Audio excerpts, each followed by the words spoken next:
Good morning and welcome to Board Games and Coffee. Yeah, I think you've had a little bit too much coffee already. No coffee yet. Are you sure? Yep. Stay tuned for see what I have been drinking. Yep. Anyways, we're gonna catch up on what we're excited about off of our shelf, well, table of opportunity. So stay tuned.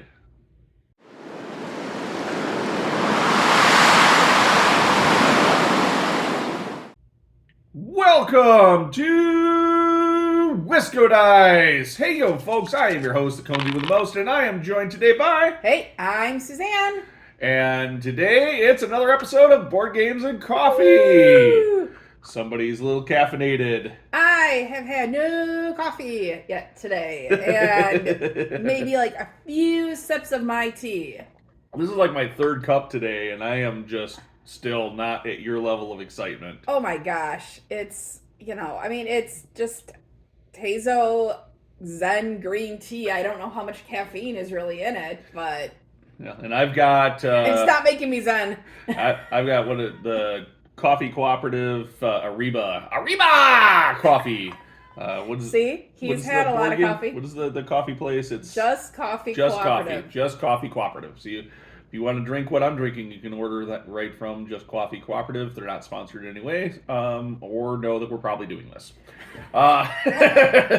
So today we're going to talk about on Board Games and Coffee a question that we see come up all the time on various board game forums, Board Game Geek, on the Facebook groups that we're part of, and that is, what games are you, or usually the question is, what board games are you excited about to play that are sitting on your shelf of opportunity?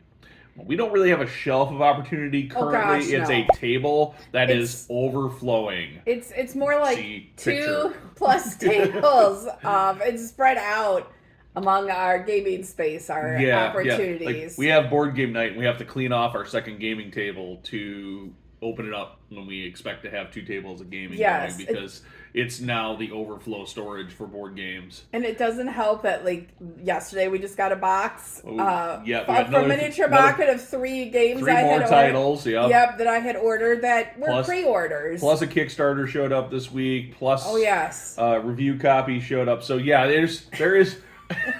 we probably have an influx of more games coming in than chances are we get a good shot at playing. But we're gonna get them all done. We are going to get that done. We're in Wisconsin. It snows, and there's days where it's just you don't go outside. It is, and there are certain weekends where we get a big opportunity to blow through a lot of games in a weekend. Like this weekend. This weekend we'll get a few games. But like last weekend, or the 2 weekends ago, we blew through 15, 20 plays of games during the weekend. Not all brand new games. But just lots of opportunity to play games and have fun, which is the whole idea. Yep. So before we start sharing what games are on our shelf of opportunity, it's a great time for you to scroll right down to the comments section and let us know not only what you're drinking while you're watching this, but also let us know what games you're excited for to play off of your shelf of opportunity. While you're down there, don't forget to do what? Smash that like button and subscribe. And subscribe. Yes. All right, so before we get too far into our games that we're excited for off of our table of opportunity, what is the shelf of opportunity? What is this term that people talk about? So this is a shelf, table, however you want to categorize it, of games that you own or in your possession that you have not played yet. So it's opportunity to play and experience a new game. Yes, and like many board gamers out there that have a addiction to acquiring new games, we are definitely not. We definitely have that addiction. New games are always coming in constantly. It actually becomes a bit of a challenge sometimes to keep up, particularly during the summer and fall as we're going through a heavy convention season or summer activities to get up on those games. So the shelf of opportunity by this time of the year, as we start to hit the holiday season, is overflowing. So we have plenty of opportunities to have a good time. Yes, and I will say our opportunity games are not as bad. We have less than I think some of our friends. And Oh, if you're yes. watching, you know who you are. Oh yeah, there's a particular friend of ours who is classically known when you go to his house, and he's got an amazing board game space, absolutely amazing. And so when you go to his house, though, the board game shelves are lined with shrink wrap games. So it's kind of my goal to go over there and when I Open go one. to try to open and help him out get one of those games out of shrink wrap. Yes. And I apologize right now. The dog has decided that we should, instead of talking with you, be playing her favorite game. Yeah, she never which tires is of it. She's throw only got the one game in the collection. So this is what we use to play the game. So she's got lots of different tools, but it's one game. She only got one game in the collection. yeah. As we talk about the shelves of opportunities, and we embarrass our friends and the dog, not that she cares. Let's go ahead and start into kind of our list of games that we're excited to get to the table that are coming off of the table of opportunity. And I think the first one we probably should talk about, and this is one that is definitely coming out this holiday season, and that's going to be Ticket to Ride: Legends of the West from Days of Wonder. So, yes. So I'm actually going to back up and say that all of my games that I want to get off the table of opportunity are legacy or campaign games. I am just really wanting. It's been a long time since we played one of those. So this is the top of my list. Our daughter will be back at some point from college for a little bit, and she wanted to play this game. Yeah. She saw it at the game store and said, "Hey, Mom, get that game." Which never happens, rarely happens. She never seems to get tired of Ticket to Ride. My gosh. Loves that game. She doesn't care if she wins or loses. She just loves that game. So we both really enjoyed Ticket to Ride. I introduced you guys to it, so it's going to be exciting to see how many plays we get while she's home for school break here of this game with her and see if we can wear her out of Ticket to Ride, because she and I have online PGA games going constantly for it too. So or if she wears us out, that is probably more of what's going to happen.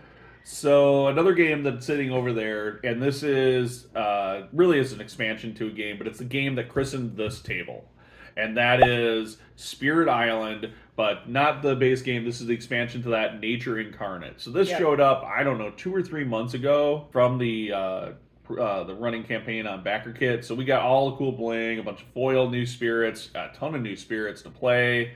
We also have the other Spirit Island, like Horizons, whatever, the one that you can get at Target. The simplified Spirit Island game, because those spirits also work in Spirit Island. So I want to, we haven't had an opportunity since we acquired all that new Spirit Island stuff to actually play Spirit Island, and that is one game we both absolutely love to play. It takes some brain power, and if you're really tired or not feeling 100%. It can be a little frustrating too. And I think this is one that, since when it showed up, it kind of fell victim to the convention season and the heavy, super busy. In October we had 2 conventions. Yes.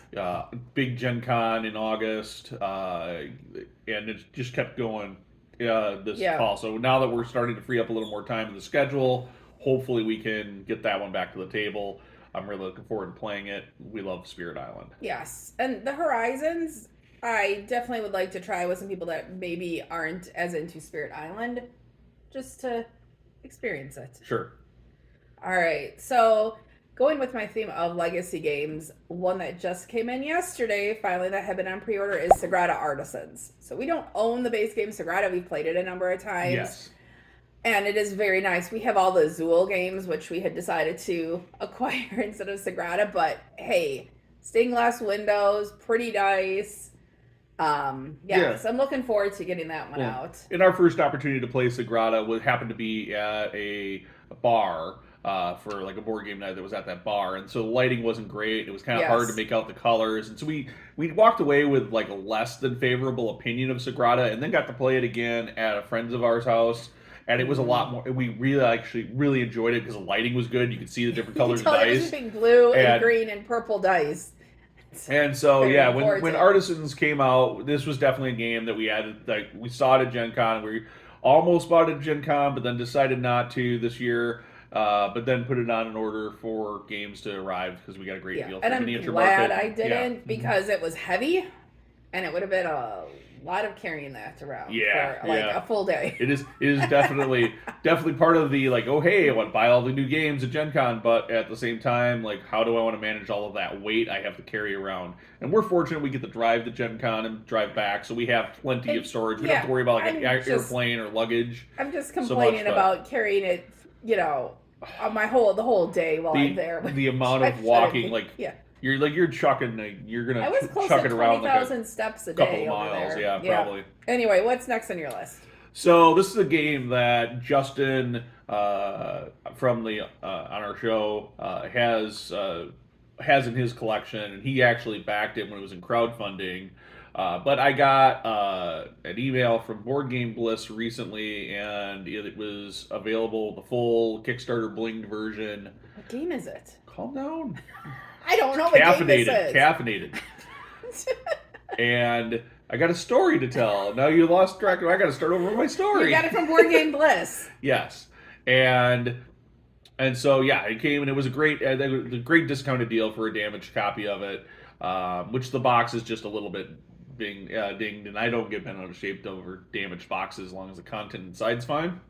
And that is After the Empire from Gray Fox Games. So that game is you're all like participating in like defending a castle and from a siege, but there's like mechanics for like one person wins. It's not a co-op, I don't believe. There's a full review actually on our blog at whiskodice.com, so you can check it out there, or I'll have a link to that in the description. But for this game, but I haven't actually played it, and it's been like, I don't know, a year and a half, 2 years since Justin got his copy, and we keep talking about getting together and playing his copy. Well, when I saw this deal, I was just like, I'm buying this game because this is right up my alley. This is the theme. This is like a game that I couldn't believe I missed when he told us about and that he had gotten a copy. So I'm really glad that we have a copy in the collection. How much it'll actually get to the table, I don't know, but I am super excited to play this game. And I'm sitting over here completely lost because I remember the review that Justin wrote, but I don't even realize that we have this game. That's how bad our table of opportunity is. Wow. So, next on my list is a game that has been out for a while, and we've played the other two Pandemic Legacies, Season 0 and Season 1, but I really want to get Season 2 done. It's more of like, I just want to complete it. I actually do enjoy a Pandemic, I think, more than anyone else in this house, and I enjoy the Legacy games a bit. I think I got a little burned out, like, because we did like half of Season 1, and then we did Season 0 in like a week span a couple of years ago, and I got really burned out of Pandemic.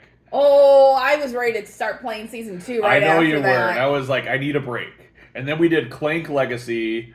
Acquisition Cooperative. And then at that point I was kind of burned out on Legacy games, and then we got Gloomhaven, which has been like, Gloomhaven is a blast, but it is a struggle for us to get to the table and back regularly, and that's kind of like a lot of time to set up, the setup time, and then figure out where you are, what's going on. So we've kind of been locked in the stuck position on Legacy games, and so hopefully this holiday season we can get back to some of those other Legacy games. Oh, we did My City too. Yes. So. Yep. All right. What's next on your list? All right. So this one's been high on my list of games I'm excited to play since I saw it at Gen Con this year, and that is Cahora from the City of Silver from CGE.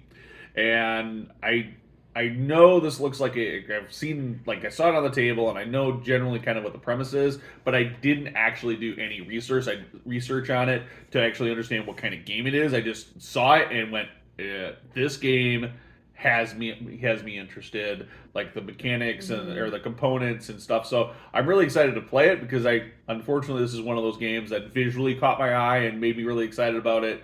And it's all dark and gray tones. But it has all of those overriding things that are probably it does look pretty cool on the table and stuff. And Yeah. and like classic Euro elements, it looks like, and stuff like that. So I'm Yep. without being like another regurgitated worker placement necessarily. Maybe it is a worker placement game, and I just completely missed it. I have no idea. So, but I have seen a bunch of other Yeah. reviewers say good things about it. Mhm. So I'm excited to get it at the table and play it. It's definitely on my hotness list for games I want to play right It now. was on my list of games to check out at Gen Con, and we got to see it set up at a I table. didn't even know about it at Gen And Con.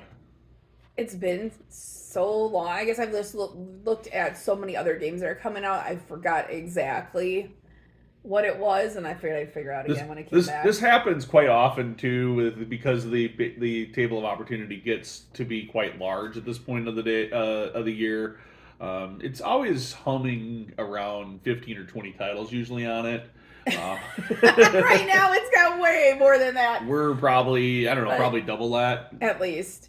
I guess I would also say that some of it is Kickstarters that are finally coming in Hmm. for things. So it's not that, hey, we're going out and buying all. It's stuff that we back on Kickstarters that have come in we haven't So gotten and what stuff. else you got on your list? Well, my next one is actually is a game that we picked up at Gen Con. Is Lost Ruins of Arnak, the Missing Expedition. Hmm. So yes, you can play. We've played with the new leaders and components, that you can just add into the base game, but we haven't actually done the expedition, the legacy portion of it. So I want to do Well, the that. campaign portion. The It's not really a campaign, sorry, legacy. it's not legacy. That's right. So I didn't include it because we had actually played with the components. So for me that got it off our shelf of Oh, opportunity. But I am just as excited to play the campaign, yeah. which knock on wood, we're gonna actually share the entire campaign, including setup, on the channel. So that's gonna be a lot of fun. Yes. All right. What's next on your list? All right, so this is another expansion, or kind of an expansion, but it's to the Final Girl series. So I'm not a big solo gamer, and No. you do a lot of solo gaming. I am not, and it's just not something that interests me. But Final Girl, I sat down and we got like Final Mm-hmm. Girl and a couple of expansions, and we played one. I think both of us played the one a couple of times, Oh yeah. and I actually really enjoyed it.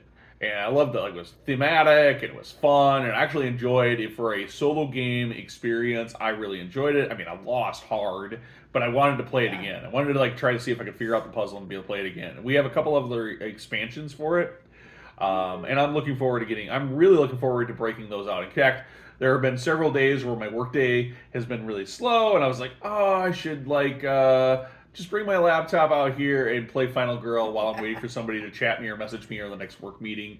Don't worry, work, I didn't do that. But but I've been. It has definitely been like I'm itching to Your play wife would give some you a Final lot of Girl. grief if she's working and comes down here and sees you playing games. I would get a lot of grief. Yes. So now my next game is one that does not fit on the table of opportunity. If we edit it, the table would probably break. It's Frosthaven.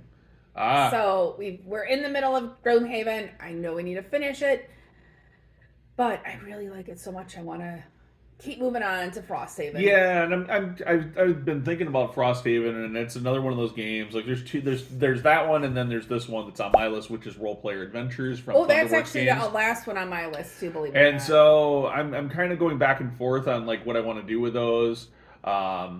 I think Role Player Adventures is going to take the lead here of the two games. Well, yeah, because we aren't gonna. We can't do Frosthaven Well, until Gloomhaven's finished. No matter what you say, we can't. all right, but one of the things I wanted to do is I wanted to be able to. There's a couple of friends that live relatively close to us that I would really like. We did like the when we did Imperial Assault, the Oh Star Wars yeah, Imperial Assault. that was fun. We had a regular group of there was five of us that were playing in it all the time, and everybody had a really good time. We played through a couple of different campaigns. Like we just did like Hmm. it was almost like okay, it's time for our yearly campaign. And we got this group of like five of us together, and we played this yearly campaign. We moved, so it's a little bit more difficult for some of those people to Yeah. make it here. But there are new people that are that are closer to home that I like to kind of invite and get a yearly campaign game kind of going where we have 4 to 5 of us at a table playing through like some of these longer campaign games. Role player adventures is definitely one of those. The other thing we've talked about is that is another one we've talked about bringing possibly to the channel and walking through the whole campaign on the channel. So So that was my last game on my list, is Role Player Adventures. Yep. So that is our list of games we're super excited for. And that doesn't mean that's everything. Like everything on our table of opportunity I'm is excited our for. games we're excited for. We wouldn't have bought them otherwise. But those are just the ones that are probably the top of the list and the ones we're probably going to play the soonest, Well, hopefully. I'm guessing mine, since they're all legacy or campaign games, aren't. I just want to play one of them. Like that's my whole thing when I was looking at this. I just really want to play one of those type of games. Except it definitely won't be Frosthaven because we've got Yeah. like we're not gotta even a finish third Gloomhaven. of the way through Gloomhaven. Oh, but if we did nothing else but play, We would have no other content for this channel but Gloomhaven if we got through the entire campaign. Because it would, I mean, I can't imagine that we burned through it in like a weekend. and I can't imagine no one wants to watch us play hours upon hours of Gloomhaven. I don't want to watch us play hours. I'm pretty confident. Like, there's only so much of that game. Like, I really like Gloomhaven, but Yeah. there's only like so many plays, and then it starts to feel redundant. And I don't like. I think one of the reasons we've kind of stalled is I don't like the dynamics of our characters we're currently playing. Gotcha. But anyway, that being said, let us know what's on your shelf or table of opportunity that you're looking forward to. And if you've played any of these games, we'd love to hear your thoughts on which one we should maybe play first. Yeah, and if you have any questions for us, of course, leave it in the comments. Maybe that'll become the topic for next week's episode and our next time's episode, because we're always on the lookout for questions and comments from our community, letting us know what they might want to know more about, because that's what this is about, Board Games and Coffee. We're just going to talk about random questions. And we had some great comments last time. Yeah. So thank you guys so much for watching. Hey there, it's Conesy. Thank you so much for watching. We put out videos weekly here at Wisco Dice. Check out our channel for more great videos and don't forget to subscribe. We also have more great content on our website at wiscodice.com. Of course, we do this all for you, the viewers. So please like the video if you enjoyed it, and thanks for watching.